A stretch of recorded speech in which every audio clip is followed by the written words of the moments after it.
சும்மா 27 பொண்ணுங்க ஒரே ஒரு ஆண் கூட உடலுறவு வச்சுக்கிட்டாங்க அப்படின்னு சொன்னா உங்களால நம்ப முடியுதாங்க? ஆமா, இது நம்ம தமிழ்நாட்டுல நடந்த ஒரு உண்மை சம்பவங்க.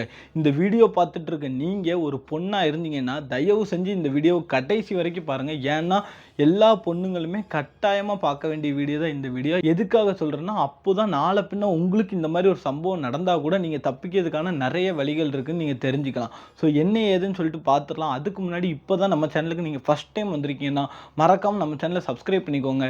அது போக நீங்க எந்த ஊர்ல இருந்து இந்த வீடியோ பார்த்துட்டு இருக்கீங்கன்னு சொல்லிட்டு மறக்காம கமெண்ட் பாக்ஸ்ல சொல்லுங்க. நானும் தெரிஞ்சுக்கிறேன் யார் யார் எந்தெந்த ஊர்ல இருந்து பார்க்குறீங்கன்னு சொல்லிட்டு.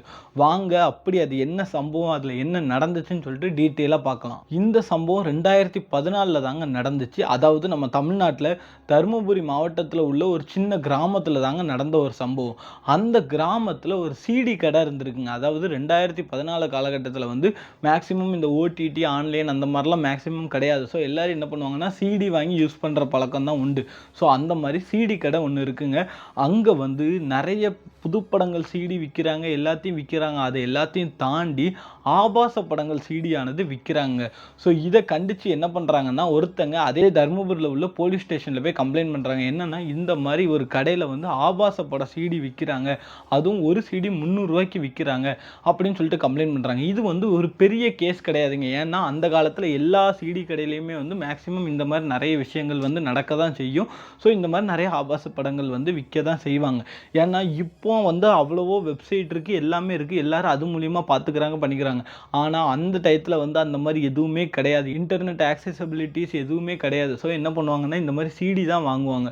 ஸோ இதனால வந்து அந்த டைமில் வந்து இது ஒரு பெரிய கேஸாகவே எடுக்கலை. ஆனால் அந்த நபர் சொன்ன ஒரு பயங்கரமான விஷயம் தான் போலீஸ்காரங்க இந்த கேஸில் என்ன நடந்திருக்கும், இதில் யாரெல்லாம் குற்றவாளியாக இருப்பாங்க அப்படிங்கிற மாதிரி கண்டுபிடிக்கணும்னு தோணுச்சுங்க. ஏன்னு பார்த்தீங்கன்னா, இப்போ பொதுவாக அந்த மாதிரி ஆபாச படங்களில் வந்து எந்த மாதிரி இருக்குன்னா, ஆல்ரெடி யாராவது நடித்து அதை ஃபிலிம் பண்ணி வச்சுருப்பாங்க. ஆனால் அந்த 300 ரூபாய்க்கு விற்ற சிடியில் என்ன தெரியுமா இருந்துச்சு, ஒரு 27 பொண்ணுங்களோட திருட்டுத்தனமாக, அதாவது கேமராவை மறைச்சி வச்சு எடுக்கப்பட்ட ஆபாச வீடியோங்க.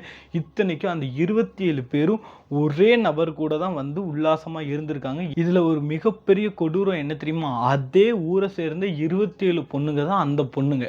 எப்படி இருக்கும் யோசிச்சு பாருங்க. தன்னுடைய ஊருக்குள்ள இருக்க அந்த 27 பொண்ணுங்கள் தான் அந்த ஆபாச படத்துல இருக்காங்க, அதுவும் ஒரே நபர் கூட இருக்காங்க. அப்படிங்கிறத தெரிஞ்சுக்கிட்ட அந்த நபர் தான் போலீஸ் ஸ்டேஷன்ல கம்ப்ளைண்ட் கொடுக்குறாங்க. போலீஸுக்கு பயங்கரமான ஷாக்கு. ஏன்னு பார்த்தீங்கன்னா, இப்போ வந்து அந்த படத்துல நடிக்கிறவங்கன்னு நீங்க எடுத்துக்கிட்டீங்கன்னா, நிறைய பேர் வந்து அதுக்குன்னே ஆக்டர்லாம் இருக்காங்க. ஆனா அதை தாண்டி இந்த மாதிரி ஒரு சம்பவம் நடந்திருக்கு. அதுவும் உள்ளூருக்குள்ள உள்ள பெண்களே வந்து இந்த மாதிரி பண்ணியிருக்காங்க. இத்தனைக்கும் அவங்க வந்து யாருமே வற்புறுத்தி பண்ணலாங்க, எல்லாருமே சிரிச்சுக்கிட்டு ஜாலியாக பண்ணிட்டு இருக்காங்க அந்த வீடியோஸ் எல்லாத்துலேயுமே.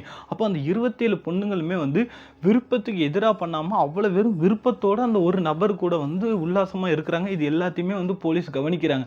கவனிச்சுட்டு உடனே என்ன பண்ணுறாங்கன்னா, அந்த வீடியோ ஃபுல்லாக இன்வெஸ்டிகேட் பண்ணுறாங்க. அப்போ ஒன்று தான் தெரிய வருது. என்னென்னா, நான் ஸ்டார்டிங்லேயே சொன்ன மாதிரி ஒரு நபர் கூட தான் அந்த 27 பேர் இருக்காங்க. அது போக அந்த வீடியோவில் இருக்கிறது எல்லாமே ஒரே ரூமுங்க. அதாவது ஒரே ரூமில் ஹிடன் கேமரா வச்சு தான் இதை ஃபுல்லத்தையும் எடுத்திருக்காங்க அப்படிங்கிறது தெரிய வருதுங்க.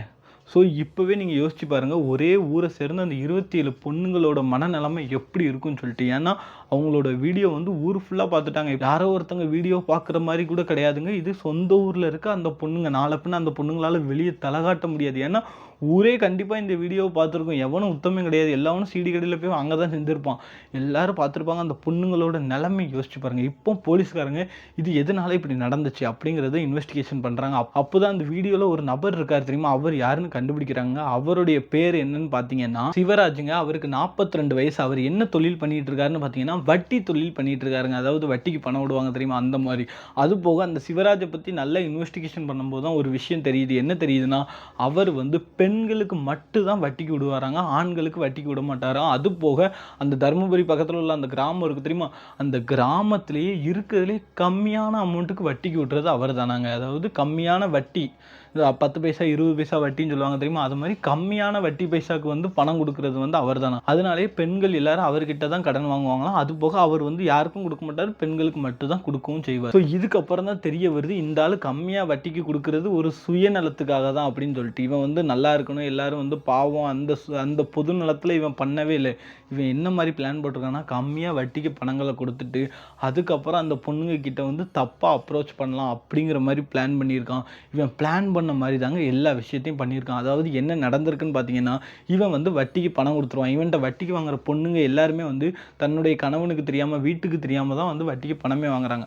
அப்பவும் திருப்பி கொடுக்க வேண்டாம், உங்கள் பணத்தை ஃபுல்லாக கழிச்சிடலாம், திருப்பி கொடுக்க முடியாமல் இருக்கிறவங்க எல்லாரையுமே கூப்பிட்டு இவன் என்ன பண்ணுவான்னா, நல்லா அப்ரோச் பண்ணுவானாங்க. என் கூட வந்து ஒரு நாள் இருங்க, பண்ணுங்கன்னு சொல்லிட்டு இந்த மாதிரி நிறைய விஷயம் அந்த பொண்ணுங்கள்ட்ட சொல்லுவோம். இந்த பொண்ணுங்களுக்கும் வேறு வழியே இல்லாமல் என்ன பண்ணுவாங்கன்னா, இவங்க கூப்பிட்டு போயிடுவாங்களாங்க. இந்த பொண்ணுங்க வந்து எப்படின்னா கிராமத்து பொண்ணுங்கள் தானே, அது போக வீட்டுக்கு தெரியாமல் தான் பணங்களும் வாங்கியிருப்பாங்களாம். ஸோ இதனால வேறு வழியே இல்லாமல் இவங்க கூப்பிட்டதுக்காக போயிடுவாங்களாம். இதுக்காகவே இவன் வந்து ஒரு தோப்பு வச்சுருக்கானாங்க. அந்த தோப்புக்கு நடுவில் வந்து ஒரு பண்ணை வீடு வச்சுருக்கானா. அந்த பண்ணை வீட்டுக்கு தான் இந்த பொண்ணுங்க எல்லாரையுமே கூப்பிட்டு வருவானா. அது போக இதுக்குன்னே ஒரு ஆட்டோ டிரைவர் வச்சுருக்கானாங்க. அந்த ஆட்டோ டிரைவர் வந்து கரெக்டாக அந்த பொண்ணுங்களை கூப்பிட்டு இந்த பண்ணை வீட்டில் வந்து விட்டுறது தான் இந்த ஆட்டோக்காரனோட வேலை. அது போக அந்த பண்ணை வீட்டில் வந்து ஒரு பொண்ணு வேலை பார்த்துட்டு இருந்திருக்காங்க, அதாவது ஒரு லேடி. அந்த லேடி என்ன பண்ணுவானா, இந்த பொண்ணுங்க எல்லாரையுமே மோட்டிவேட் பண்ணுவாளாங்க. எந்த மாதிரி மோட்டிவேட் பண்ணுவான்னா, ஆல்ரெடி அந்த பொண்ணுங்க எல்லாம் கன்ஃபியூஷனில் இருப்பாங்க. நம்ம பண்ணுறது தப்போ கரெக்டாக, ஐயோ நம்ம இவ்வளோ தூரம் வந்திருக்க கூடாதுன்னு யோசிச்சுட்டு இருப்பாங்கல்ல. அந்த மாதிரி பொண்ணுங்கள்ட்ட போயிட்டு, நீ வந்து இந்த மாதிரி பண்ணுறது வெளியே யாருக்கும் தெரியாது, நீ வந்து அவர் கூட சந்தோஷமாக இருந்தன்னா உனக்கு நல்லது, நீ போய் அவர்கிட்ட வீம்பு பிடிச்சிட்டு முரண்பட்டுட்டு இந்த மாதிரிலாம் பண்ணிட்டு இருந்தன்னா உனக்கு வட்டி பைசா வந்து கொஞ்சம் தான் கம்மியாகும். அதே அவர் கூட நல்லா சாட்டிஸ்ஃபையிங்காக ஜாலியாக நீ உன் புருஷன் கூட பண்ணுற மாதிரி நீ பண்ணன்னா அவர் வந்து உன் மொத்த பணத்தையும் கழிச்சிருவார் அப்படின்னு சொல்லிட்டு இந்த லேடி வெளியே இருந்து நல்லா மோட்டிவேட் பண்ணிகிட்டே இருந்திருக்குங்க. ஸோ இதுக்கப்புறம் என்ன ஆச்சுன்னு பார்த்தீங்கன்னா, இந்த பொண்ணுங்க எல்லாம் அந்த மோட்டிவேஷன்லேயே போயிட்டு இவங்க கூட சந்தோஷமாக பண்ணியிருக்கு. அதனால தான் அந்த 27 பொண்ணுங்களுமே அந்த வீடியோவில் ஃபுல்லாகவே சந்தோஷமாக பண்ணுற மாதிரி தான் அந்த வீடியோவுமே இருந்துச்சான். ஸோ இது எல்லாத்தையும் வந்து போலீஸ்காரங்க கண்டுபிடிக்கிறாங்க. இதுக்கப்புறம் என்ன ஆகுதுன்னு பார்த்தீங்கன்னா, அந்த பொண்ணுங்களும் சரி யாருமே சரி எதிர்பார்க்காத ஒரு விஷயம் என்னென்னா, இந்த சிவராஜ் இருக்கான் தெரியுமா, அவன் கூட வந்து படுக்கிற எல்லா பொண்ணுங்க கூடயுமே வந்து படுக்கிறத வந்து ஹிடன் கேமரா வச்சு வீடியோ எடுத்திருக்கான். அப்படிங்கிறது தான் யாருக்குமே தெரியாத ஒரு உண்மை. என்னன்னு பார்த்தீங்கன்னா, அவன் வந்து அவனுடைய ஃபோனில் மெமரி கார்டில் தான் இந்த வீடியோ எல்லாத்தையுமே சேவ் பண்ணி வச்சுருக்கான். ஒரு நாள் என்ன ஆயிருக்கு, இவனுடைய ஃபோனில் வந்து மெமரி கார்ட்லேயோ இல்லை ஃபோன்லேயோ ஏதோ ஒரு ப்ராப்ளம் ஆகிட்டு இவன் என்ன பண்ணியிருக்கான், ஃபோனை கொண்டு போய் அவங்க ஊர்லேயே உள்ள ஒரு கிராமத்தில் உள்ள ஒரு ஃபோன் கடையில் கொடுத்துருக்காங்க. அந்த ஃபோன் கடை வச்சிருக்கவன் பேர் தாங்க முன்னா. அப்போ அவன் வந்து ஃபோனை ரிப்பேர் பண்ணும்போது அந்த மெமரி கார்டை பார்த்துருக்கான். அந்த மெமரி கார்டில் என்ன இருக்குன்னு சொல்லி பார்க்கும்போது இந்த மாதிரி நிறைய பேரோட வீடியோ, அதாவது தன்னுடைய ஊரில் உள்ள 27 பொண்ணுங்களோட வீடியோ இருக்கிறத பார்த்துட்டு இந்த முன்னாக்கே பயங்கரமான ஷாக்கு. என்னடா இந்த ஆள் இப்படி பண்ணிட்டு இருந்திருக்காருன்னு சொல்லிட்டு உடனே இவன் என்ன பண்ணுறான்னா, அப்படியே ஃபோனை ரிப்பேர் பண்ணி அந்த ஆள்கிட்ட கொடுத்துட்டு, யார்கிட்ட, சிவராஜ்கிட்ட கொடுத்துட்டு, இந்த மாதிரி நீ பண்ண எல்லா விஷயமும் எனக்கு தெரியும், நான் அவ்வளோத்தையும் மெமரி கார்டில் பார்த்துட்டு அந்த மெமரி கார்டு கூட என்கிட்ட தான் இருக்குது அப்படின்னு சொல்லி என்ன தெரியுமா சொல்லியிருக்கான், இந்த மெமரி கார்டு உனக்கு வேணும்னா நீ எனக்கு 15 லட்சம் பணம் கொடுக்கணும் அப்படின்னு சொல்லியிருக்கான். இப்போ பாருங்களா அந்த முன்னா எவ்வளோ கேவலமானவன்னு சொல்லிட்டு இதை வச்சு பிஸ்னஸ் பண்ணியிருக்கான். என்ன இருந்தாலும் அவங்க ஊர் பொண்ணுங்க அது, ஆனால் அதை வச்சு இவன் பிஸ்னஸ் பண்ணி ஒரு 15 லட்சம் வாங்கலான்னு பார்த்துருக்கான்.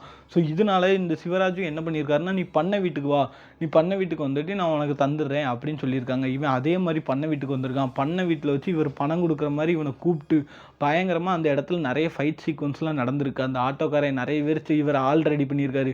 எல்லாரையும் வச்சு அவனை அடித்து அவன்கிட்ட இருந்து மெமரி கார்டை வாங்கிட்டாங்க. மெமரி கார்டை வாங்கினதுக்கப்புறம் இவனை வந்து அடித்து அனுப்பிவிட்டாங்க. இவனுக்கு வந்து பயங்கரமான டென்ஷன். என்னென்னா, நம்மளுக்கு இப்படி ரூபா கொடுக்காம ஏமாற்றிட்டானா அப்படின்னு சொல்லிட்டு அந்த முன்னாக்கு வந்து சரியான டென்ஷனு. இப்போ தான் ஒரு ட்விஸ்ட்டு நடக்குது. என்னன்னு பார்த்தீங்கன்னா, இந்த முன்னாங்கிறவன் மெமரி கார்டை மட்டும் கொடுக்கலாங்க, ஆல்ரெடி இந்த மெமரி கார்டில் உள்ளதை ஃபுல்லத்தையுமே அவன் கம்ப்யூட்டரில் ஏற்றிட்டான். ஸோ இப்போ எல்லா வீடியோவுமே அவன்கிட்ட இருக்குது. உடனே இவன் என்ன பண்ணுறான்னு பார்த்தீங்கன்னா, அவ்வளோ வீடியோவையும் ஒரு சீடியாக போடுறாங்க. சீடியாக போட்டு அவனுடைய ஃப்ரெண்ட்ஸு எல்லாத்துக்குமே கொடுக்குறான். அதில் ஒரு ஃப்ரெண்டு தான் அந்த சீடி கடைக்காரரு. உடனே அந்த சீடி கடைக்காரர் என்ன பண்ணுறாரு, அந்த சீடியை ஏகப்பட்ட காப்பி போட்டு ஒரு சீடி 300 சொல்லி அவருடைய கடையிலேயே வந்து அந்த ஊர் மக்களுக்கே விற்க ஆரம்பிச்சிட்டாரு. இதை தான் அந்த ஊர் மக்களில் கொஞ்சம் பேர் வாங்கி பார்த்து அவங்க ஊர் பொண்ணுங்க 27 பேரும் வந்து இந்த மாதிரி இருந்திருக்காங்கன்னு சொல்லி தெரிய வருது. இதனால அந்த பொண்ணுங்க நிறைய பேரோட குடும்பம் வந்து பிரிஞ்சுட்டாங்க. ஒரு 27 குடும்பம் நாசமாக போயிட்டு இருந்தாங்க சொல்லணும். ஏன்னா அந்த 27 குடும்பத்தில் நிறைய பேர் குடும்பத்தில் வந்து சண்டை சச்சரவு, நிறைய பேர் டைவர்ஸ் வாங்கி பிரிஞ்சு போயிட்டாங்க. குழந்தை குட்டிகள் எல்லாத்தையும் பிரிஞ்சு அந்த பொண்ணுங்களோட லைஃபே போயிட்டு மொத்தமாக அந்த 27 குடும்பமே போயிட்டா இந்த முன்னாங்கிற ஒருத்தனால. ஏன்னா இப்போ அந்த ஆளை விட்டு தள்ளுங்க சிவராஜை, இந்த பயவுள்ள என்ன பண்ணியிருக்கணும், இந்த மாதிரி ஒரு சிடி கிடச்சிச்சு, இந்த மாதிரி அவன் பார்த்த உடனே போலீஸ்காரங்கள்ட்ட அவன் போயிருக்கணும். ஆனால் அவன் அதை வச்சு கூட ஒரு பிஸ்னஸ் பண்ணலாம் அப்படின்னு சொல்லி யோசித்து பண்ணனால தான் இப்போ இவ்வளோ பெரிய விளைவுகள் வந்திருக்கு. அந்த பொண்ணுங்க வாழ்க்கையே ஒரு கேள்விக்குறியாயிருக்குங்க. ஸோ இதுக்கப்புறம் என்னாச்சு அப்படின்னு பார்த்தீங்கன்னா, போலீஸ்காரங்க வந்து இவங்க டீமை மொத்தத்தையும் அரெஸ்ட் பண்ணிட்டாங்க. யார், அந்த லேடியை, அந்த ஆட்டோக்காரனை, இந்த முன்னாவை, அது போக அந்த சிவராஜை எல்லாத்தையும் அரெஸ்ட் பண்ணி இதில் அக்யூஸ்ட் யார் தெரியுமா சொன்னாங்க, இதில் வந்து அக்யூஸ்ட் வந்து அந்த முன்னா தாங்க. பண்ணியிருக்காங்க. ஏன்னா அவன் தான் இந்த வீடியோ ரிலீஸ் ஆனதுக்கே காரணம். இவன் மொத்த வீடியோவும் சப்ளை பண்ணியிருக்கான். அதே அந்த முன்னா குடும்பத்தில் உள்ள அக்கா, தங்கச்சி, பொண்டாட்டி, அம்மா யாராவது ஒரு ஆள் அந்த வீடியோவில் இருந்திருந்தா அவன் பண்ணியிருப்பானா? அப்போ மற்றவங்க இருந்தால் வந்து அவனுக்கு ஒன்றும் இல்லை, என்ன இருந்தாலும் தான் ஊர் பொண்ணுங்கன்னு நினச்சி அவன் வந்து போலீஸ்காரங்கள்ட்ட போயிருக்கணுமா வேண்டாமா? ஆனால் அதை கூட அவன் பிஸ்னஸாக பண்ணியிருக்கான். இவனால தான் எல்லா வீடியோவும் பரவுச்சு. ஏன்னா இதுக்கு முன்னாடி இவர் எடுத்திருக்காரு, ஹைடன் கேமரா பண்ணியிருக்காரு, இது எல்லாம் வேற. ஆனால் இது எல்லாத்தையும் பரப்புனது யார்? என்றைக்குமே அந்த பரப்புனவன் தான் மாட்டுவான். ஸோ அவன் தான் வந்து அக்யூஸ்ட் ஆயிருக்கான். அதுக்கப்புறம் தான் வந்து அந்த சிவராஜ் ஆயிருக்கான். ஸோ இதுக்கப்புறம் இந்த சிவராஜுக்கு வந்து 4 ஆயுள் தண்டனை கிடச்சிருக்காங்க. ஏன்னா அந்த ஆள் ஒரு மிருகம். யோசிச்சு பாருங்களேன், இந்த பொண்ணுங்களோட கஷ்டத்தை யூஸ் பண்ணி அது அவங்களுக்கு வந்து பணத்தை கொடுக்குற மாதிரி கொடுத்துட்டு அந்த பொண்ணுங்களோட வாழ்க்கையவே கற்பே சூறையாடியிருக்காங்க. இதில் வந்து அந்த பொண்ணுங்களை குறை சொல்லணுமா இல்லை இவனை குறை சொல்லணுமான்னு தெரிய மாட்டேங்குங்க. ஏன்னா அந்த பொண்ணுங்களோட சந்தர்ப்ப சூழ்நிலைக்காக தான் இவன்கிட்ட பணமே வாங்குறாங்க. இது போக ஒரு பயங்கரமான விஷயம் என்ன தெரியுமா? இவன் மொத்தமாக 68 பொண்ணுங்களுக்கு வந்து காசு கொடுத்துருக்காங்க. அதில் 27 பொண்ணுங்களை தான் இப்படி பண்ணியிருக்கான். மிச்ச பொண்ணுங்கள்லாம் தப்பிச்சிட்டாங்கன்னு தான் சொல்லணும், நல்ல வேலைக்கு. ஏன்னா 68 பொண்ணுங்கன்னா என்ன மாதிரி ஆச்சு பாருங்க கவுண்ட்டு. ஸோ அதனால அதுலேருந்து 27 பொண்ணுங்க தான் இதுக்கு ஒத்துக்கிட்டு வந்திருக்காங்க. இதில் எத்தனை பொண்ணுங்க மனசை வெறுத்துக்கிட்டு வேற வழி இல்லாமல் எத்தனை பொண்ணுங்க வந்து வந்திருக்கும் யாருக்கு தெரியும்? யோசிச்சு பாருங்க. ஏன்னா ஒவ்வொருத்தங்களோட சுச்சுவேஷன் தானங்க அவங்களை இப்படி மாற்றுது. அந்த பணம் வச்சிருக்க துமுறில் அந்த ஒரு ஆள் பண்ணுற விஷயத்தினால இத்தனை பொண்ணுங்களோட வாழ்க்கை அழிஞ்சிட்டு பாருங்களேன். ஸோ இதுக்கப்புறம் என்னாச்சுன்னா இதில் வந்து 27 பொண்ணுங்களையும் வந்து சாட்சி சொல்ல கூப்பிட்டுருக்காங்க. ஆனால் கண்டிப்பாக யாரும் வரமாட்டாங்க. உங்களுக்கே தெரியும், மானம் போச்சு, மரியாதை போச்சு. இதுக்கு மேலே எவனாவது வந்து சாட்சி சொல்லுவாங்க. அது போக எல்லா பொண்ணுங்களுமே விருப்பப்பட்டு இருக்கிற மாதிரி தான் இருந்திருக்காங்க. இவங்களை வந்து கட்டாயப்படுத்துறாங்க, வற்புறுத்துறாங்கன்னு சொன்னால் கூட அதில் வந்து வீடியோ ஆதாரத்தில் வந்து இவங்க வந்து இஷ்டத்துக்கு இருக்கிற மாதிரி தான், அதாவது சிரிச்சுக்கிட்டு ஜாலியாக இருக்கிற மாதிரி தான் அந்த வீடியோவில் இருக்குது. ஸோ அந்த பொண்ணுங்களால் ஒன்றுமே சொல்ல முடியல. ஆனாலுமே அந்த பொண்ணுங்க சைட்லேருந்து ஒரு 4 பொண்ணுங்க வந்து இந்த சிவராஜ் மேலே கம்ப்ளைண்ட் கொடுத்துருக்காங்க. எங்களோட கஷ்டத்தை யூஸ் பண்ணி எங்களை இப்படி பண்ணிட்டான் வச்சுட்டான்னு சொல்லி அவ்வளோ கம்ப்ளைண்ட் கொடுத்தனால இந்த சிவராஜுக்கு வந்து 4 ஆயுள் தண்டனை கிடச்சிருக்குங்க. ஸோ மற்ற எல்லாத்துக்குமே அதுக்கப்புறம் தண்டனையும் கிடச்சிட்டுங்க. இப்போ ஆடியன்ஸ் ஆகி உங்ககிட்ட ஒரே ஒரு கேள்வி தாங்க நான் கேட்பேன். இந்த சம்பவத்தில் என்ன பொறுத்தளவு அந்த பொண்ணுங்க சுச்சுவேஷன், அந்த பொண்ணுங்க மேலேயும் தப்பு தான், நான் இல்லைன்னு சொல்லலை. இதில் அந்த பொண்ணுங்க 27 பொண்ணுங்க மேலே தப்பா, இல்லை அந்த சிவராஜுங்கிறவன் மேலே தப்பா, இல்லை அந்த மோட்டிவேட் பண்ணி அனுப்பிவிட்டா பாருங்க அந்த லேடி மேலே தப்பா, இல்லை இது எல்லாத்தையும் பரப்பி விட்டான் பாருங்க அந்த முன்னாங்கிற ஒருத்தன் அவன் மேலே தப்பா அப்படின்னு சொல்லிட்டு மறக்காமல் கமெண்ட் பாக்ஸ் சொல்லுங்கள். நீங்கள் ஒரு பொண்ணாக இருந்தீங்கன்னா தயவு செஞ்சு இந்த மாதிரி சம்பவங்கள் நம்ம தமிழ்நாட்டிலே நடந்துகிட்ருக்கு, அதை தயவு செஞ்சு தெரிஞ்சுக்கோங்க. ரொம்ப ஜாக்கிரதையாக இருங்க. முன்ன மாதிரி நம்ம நாடு இல்லை, ரொம்ப மோசமான நிலைமைக்கு போயிட்டுருக்கு. ஆனால் வெளியே யாருக்கும் தெரிய மாட்டேங்குது. இப்போவுமே நான் இந்த மாதிரி சம்பவம் போடும்போது நிறைய பேர் கமெண்ட் பாக்ஸில் வந்து என்னையே திட்டுறீங்க, எந்த மாதிரினா உனக்கு வேறு சம்பவமே கிடைக்கலையா, நல்ல சம்பவமே கிடைக்கலையான்னு கேட்குறீங்க. ஏன்டா கிரைமில் என்னடா நல்ல கிரைமு கெட்ட கிரைமு?